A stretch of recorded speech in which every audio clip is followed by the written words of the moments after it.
Today we are going to be talking about Jesus cleansing a leper, and it's found in Mark 1:40 to 45, and we're going to start in verse 40.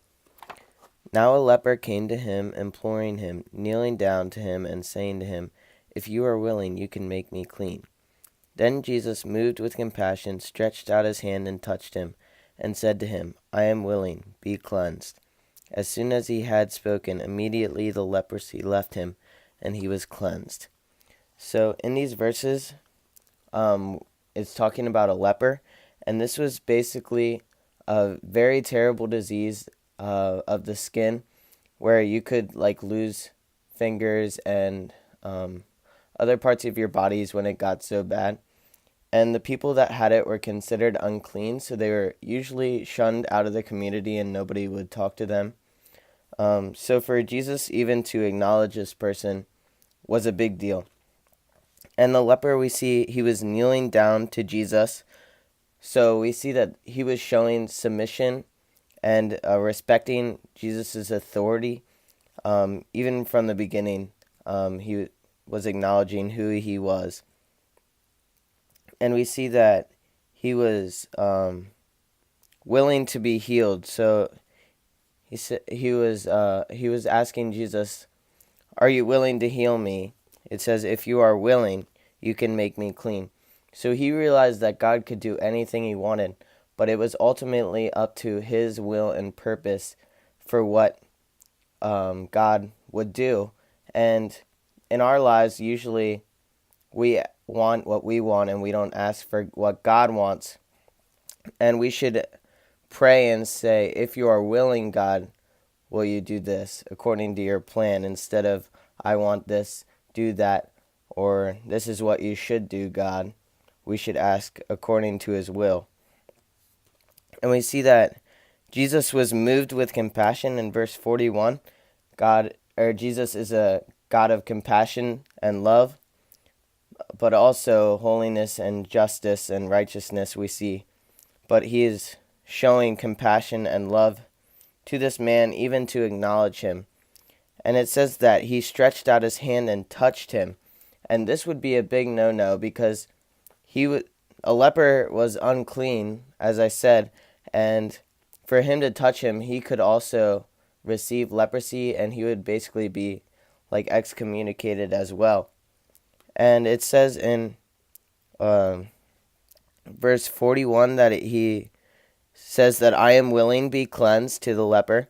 And as soon as he had spoken, immediately the leprosy left him, and he was cleansed. So immediately and as soon as, it says, so it was right away. It wasn't a continual process. His healing was immediate. So we see also that in our healing, our salvation is not a continual process. It is an immediate thing that has lasting effects. So we get saved at a moment in time through faith in Jesus Christ, and the effects are lasting. As the leper was healed, so we are healed, and we live as we are healed. But we don't contribute to our salvation. It was only Jesus Christ who healed the leper, and it is only Jesus Christ that heals us. We cannot contribute to that.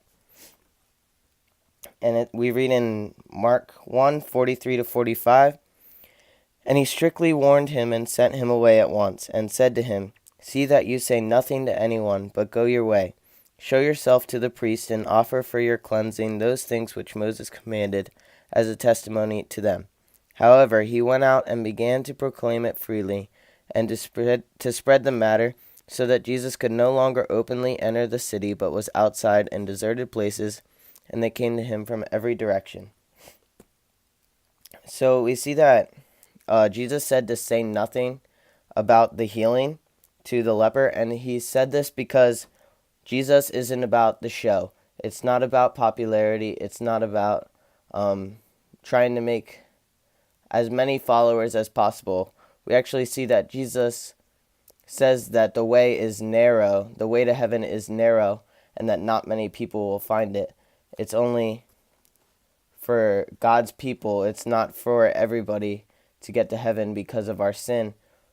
And we also see that Jesus isn't just on a power trip to gain followers. It's about bringing him glory through even just a few people, but he heals many. And we see that Jesus says to follow the law to the leper that Moses gave him. So Jesus did not come to destroy the law, but to fulfill it, as it says in Matthew. And it says that Jesus didn't come as opposition to what was already proclaimed in the Old Testament, but as a continuation of it, and that Christ did not mark a complete change in God's plans. Yes, there was different outworkings of it, but salvation was always through grace by faith, and we see that the healing was also by faith. And Jesus says to do what the law commanded. We also see that Jesus said not to say anything, but he went and proclaimed it freely, verse 45. So when somebody is healed, they can't help but to speak the truth, and that is how Christianity is, that those who have been healed from their sins have been forgiven, that they cannot help but tell everybody and show what God has done in their life. And we also see that it spread the matter so that Jesus could no longer openly enter the city, but was outside in deserted places, and they came to him from every direction. So Jesus was being surrounded by people from everywhere, and this was really showing that Jesus is not just a God of the Jews. He is also a God of the Gentiles, to the whole world, that he came to open up God's people to everybody, that God is not just about one certain nationality, but he is for everybody, and he wants the gospel, the good news of Jesus Christ, to go to the whole world, to every tribe and nation, to all the nations. It says, let the nations be glad in Psalm, that we are supposed to preach the gospel to everybody. And we see that in another parallel passage that Jesus wanted to go and pray. So even after healing, he was relying on the Father to give him strength and to steady his mind. And we also, even if we say we've done a great thing, we still need to be relying on God, because we know that the power comes from God, and that helps us to steady our mind and to seek direction. And even Jesus needed to do that, so we need to do the same thing.